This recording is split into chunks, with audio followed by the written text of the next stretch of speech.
Who is Allah? Allah subhanahu wa ta'ala is the creator of the universe, the king of everyone, and the Lord of everything. He is the only one who deserves to be worshipped. He manages the affairs of all kingdoms. He commands and forbids, creates and provides, gives life and death, raises and lowers people, alternates night and day, and alternates victory and defeat amongst nations, so that one nation rises and another falls.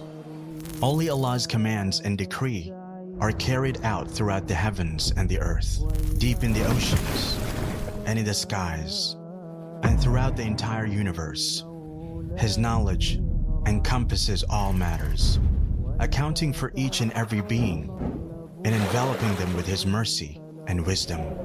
He hears all voices in their different languages and with their varied requests and pleas.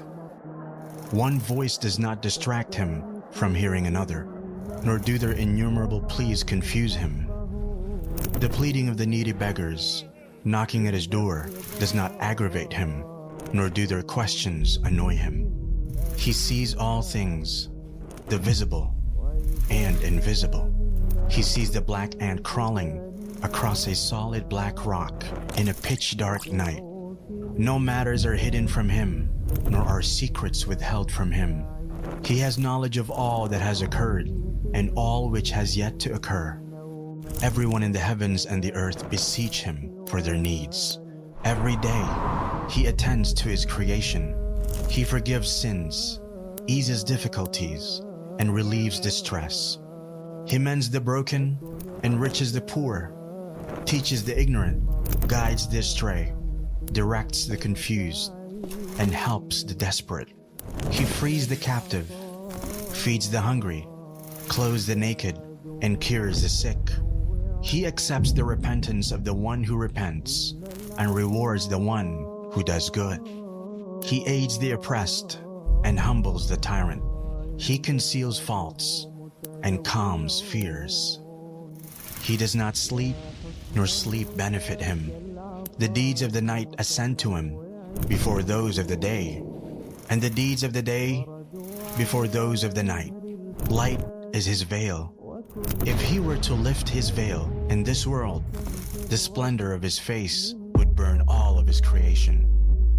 What He possesses is not diminished by what He gives, for His right hand always remains full.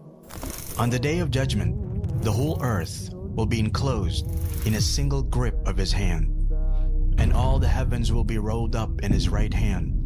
Then He will shake them and say, I am the King. I am the King.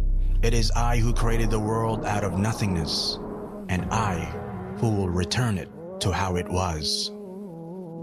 No sin is too great for Him to forgive. No request too great for Him to fulfill.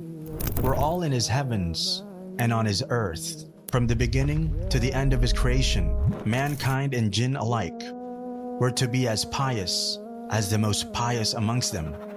This would not increase His sovereignty in the slightest.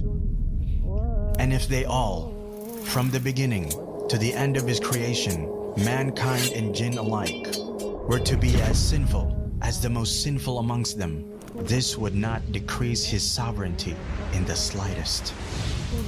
If all those in His heavens and on His earth, human beings and jinn, living and dead, were to assemble in one place and ask Him, and He gave each one of them what they asked for, this would not decrease what He has by even an atom's weight.